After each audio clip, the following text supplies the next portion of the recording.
आज हम क्रैक करने वाले हैं इस क्वेश्चन को कि इस फीमोसिस या इसको हम फाइमोसिस भी बोल सकते हैं अफेक्ट रिप्रोडक्टिव एबिलिटी। ठीक है ना। तो फीमोसिस के बारे में आज हम जानते हैं कि ये होता क्या है, किस तरीके की डिसीज़ होती है मेल्स के अंदर, क्या ये उनकी रिप्रोडक्शन की क्षमता को घटा सकती है या रिप्रोडक्शन को कहीं ना कहीं अफेक्ट कर सकती है, जिससे कि मेल्स जिस बात को लेके बहुत ज़्यादा टेंशन में चले जाते हैं, बहुत ज़्यादा फोबिया हो रखा है लोगों को, इस चीज़ को लेके बहुत ज़्यादा डर बैठा हुआ है कि क्या फीमोसिस कहीं ऐसा तो नहीं है कि हमारे आगे जाके बच्चे ना हो, हमारी रिप्रोडक्टिव एबिलिटी ख़राब हो जाए, और इसको ठीक कैसे किया जा सकता है। क्या हम फीमोसिस के चलते किसी फिज़िकल फिटनेस या किसी आर्मी वगैरह से इसको हमको डिस्क्वालीफाई तो नहीं कर दिया जाएगा, या हमको लोग थोड़ा अलग वे से तो नहीं देखेंगे। तो आज इस वीडियो में सारी चीज़ें का क्लियरिफिकेशन दे देते हैं कि फीमोसिस क्या है, किसको होता है, सारे क्वेश्चंस को आंसर मिलेंगे कि फीमोसिस क्या है, किसको होता है, इसको ठीक कैसे करवा सकते हैं, सारी चीज़ें मिलेंगी। ठीक है ना। तो चलिए स्टार्ट करते हैं। Phimosis affect reproductive ability. तो पहले तो फीमोसिस होता क्या है। फीमोसिस एक डिसीज़ है जो कि मेल्स के अंदर होती है। ठीक है ना। क्या फीमोसिस रिप्रोडक्टिव एबिलिटी को अफेक्ट कर सकती है, तो इसका आंसर आपको आने वाली वीडियो में मिलेगा। पहले तो जान लेते हैं कि फीमोसिस है क्या या फाइमोसिस है क्या।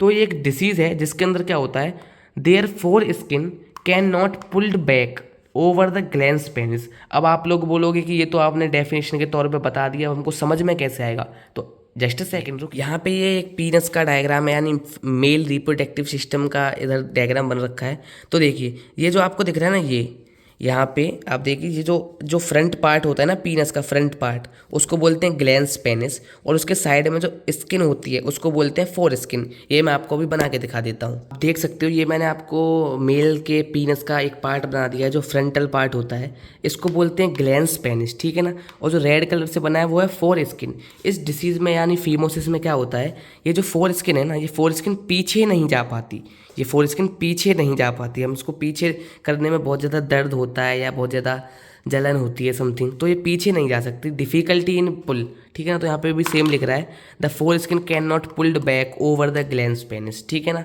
तो आइए इस चीज़ को समझते हैं बहुत अच्छी तरह से। अब हम जान लेते हैं इसके सिम्टम्स क्या हैं। सिम्टम्स क्या है, difficult pulling back to the foreskin. ये मैंने आपको बता दिया कि फोर स्किन पीछे जाने में बहुत ज़्यादा डिफ़िकल्टी आती है। ठीक है ना। सेकंड लेवल की पेन हो जाता है, स्वेलिंग हो जाता है एट टिप, मतलब इस टिप पे पेन होगा या स्वेलिंग हो जाएगी इस पे, है ना। तो ठीक है। अभी तीसरा क्या है, डिफ़िकल्टी इन यूरिनेटिंग, यानी सूसू करने में बहुत ज़्यादा डिफ़िकल्टी होगी। ठीक टाइम रेडनेस और इरिटेशन भी आपको हो सकती है। ठीक है ना। ये तो मेजरली सभी तरह की डिसीज़ में होती हैं जो कि रिप्रोडक्टिव ऑर्गन से रिलेटेड होता है। ठीक है। तो इसको हम मेन नहीं मान सकते। मेन क्या है इसका, मेन ये है पॉइंट जो भी है। ठीक है ना। तो आइए आगे समझते हैं। Who affect with phimosis, who affect with phimosis, जो भी आप बोलना चाहो। ठीक है ना। तो पहले बात देखते हैं, इन बेबीज़ बॉय, जो बेबी बॉय होते हैं, जो न्यू बॉर्न बेबी होते हैं, अमॉन्ग ऑलमोस्ट 96% जो बॉयज़ होते हैं उन सब में ये देखी जाती है। तो इसलिए मैंने यहाँ पे ऑलमोस्ट इन ऑल लिख दिया है, मतलब हर किसी की, जब जब नया नया कोई बच्चा पैदा होता है उसकी हर किसी की फोर स्किन पीछे नहीं जाती स्टार्टिंग में। ठीक है ना। लेकिन जब वो 1 साल का होता है, बाय 1 ईयर, वो कुछ 50% लोगों में रह जाती है। ठीक है ना। By 3 year still a significant, मतलब थोड़ा सा अमाउंट रहता है, मतलब कुछ पॉपुलेशन में स्टिल रह जाती है 3 साल होने के बाद भी। ठीक है ना। लेकिन लेकिन लेकिन 5 से जब 6 साल का बच्चा होता है, ठीक है ना, तो यूजुअली रिजॉल्व हो जाती है अपने आप से, इट ओन। तो मतलब 5 से 6 साल के बच्चे में फाइमोसिस या फीमोसिस अपने आप रिजॉल्व हो जाती है, कोई दिक्कत नहीं है। ठीक है ना। लेकिन अगर हम देखें तो 7 से 8 साल के बच्चे में भी 7-8% लोग कुछ होते हैं, वो भी आई थिंक थोड़ा एज जब आपकी 10 साल होगी तो वो भी ऑटोमेटिक रिजॉल्व हो जाएगी। ठीक है ना। सेल्फ हील हो सकता है। लेकिन हम क्या बोलेंगे यहाँ पे, अगर 16-17 की ईयर साल, जो बच्चा 17 या 16 या 18 साल का है, उसके लिए थोड़ा दिक्कत आ सकती है। उसमें 1% लोग होते हैं, ठीक है, जिनके फीमोसिस होती है। इसका सीवियर केस भी हो सकता है। तो सीवियर केस के बारे में हम इसको जानेंगे कि ये किस तरीके से ठीक हो सकता है, किस तरीके से हम इसको ट्रीटमेंट किस तरीके से करवा सकते हैं इसका, ठीक है ना। तो आइए जानते हैं। तो सीवियर केस में जब फाइमोसिस पहुंच जाता है तो उसके सिम्टम्स क्या होते हैं वो मैं आपको बता चुका हूँ, ठीक है ना। तो फिर वही क्वेश्चन आ गया, is phimosis affect reproductive ability. तो डायरेक्टली तो ये अफेक्ट नहीं करता, लेकिन इनडायरेक्टली ये अफेक्ट कर सकता है। डायरेक्टली अफेक्ट कैसे नहीं करता मैं आपको बताता हूँ। Does not affect sperm production, जो स्पर्म्स बनते हैं हमारी बॉडी के अंदर उसको तो ये नहीं रोकता, लेकिन इनडायरेक्टली किस तरीके से वो करता है ये अफेक्ट समझते हैं। It can interfere with sexual function, ये आपके सेक्सुअल फंक्शन के साथ इंटरफेयर कर सकता है, ठीक है ना। तो जैसा कि मैं आपको बताऊं, पेन ड्यूरिंग इंटरकोर्स के दौरान पीनस में बहुत ज़्यादा पेन होना, ठीक है ना, और एजैकुलेटिंग बहुत ज़्यादा डिफ़िकल्टी से होना।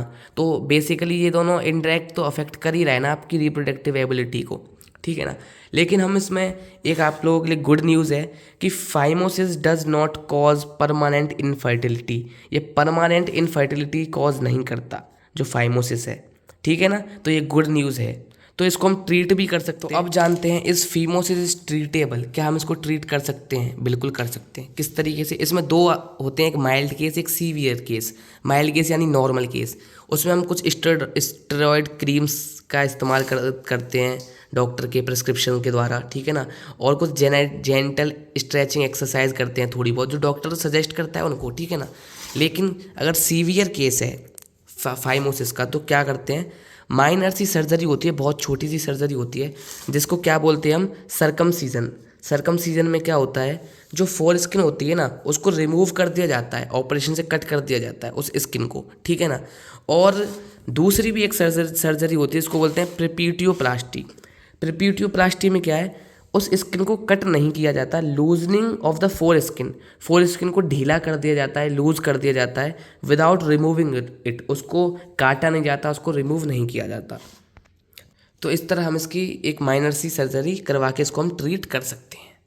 Question, is phimosis person disable for defence या डिजेबल फॉर किसी भी अलग जॉब के लिए डिजेबल होता है फाइमोसिस पर्सन? ये मेरे दोस्त का सवाल था, क्योंकि एक मेरा फ्रेंड है उसको फाइमोसिस हो गई है ना, तो उसके लिए मैं इस वीडियो को बना रहा हूँ। तो इसलिए मैंने सोचा कि आप लोगों को भी इससे अवेयर होना चाहिए, ठीक है ना। तो डिफेंस हो या कोई भी चीज़ हो, उसको फाइमोसिस से क्या मतलब है भाई, वो आपको क्यों डिजेबल करेगा? तो डिफेंस में ऐसा कुछ नहीं है, सब लोगों ने फोबिया बना के रखा है इसको डर बना के रखा है फाइमोसिस को, कि बहुत मेजर बीमारी है ये। कुछ मेजर बीमारी नहीं है, बहुत माइनर डिसीज़ है, बहुत माइनर सी सर्जरी से इसको ठीक किया जा सकता है, ठीक है ना। तो आप टेंशन मत लो, ठीक है ना। तो फाइमोसिस आराम से ठीक हो सकती है, कोई दिक्कत नहीं है।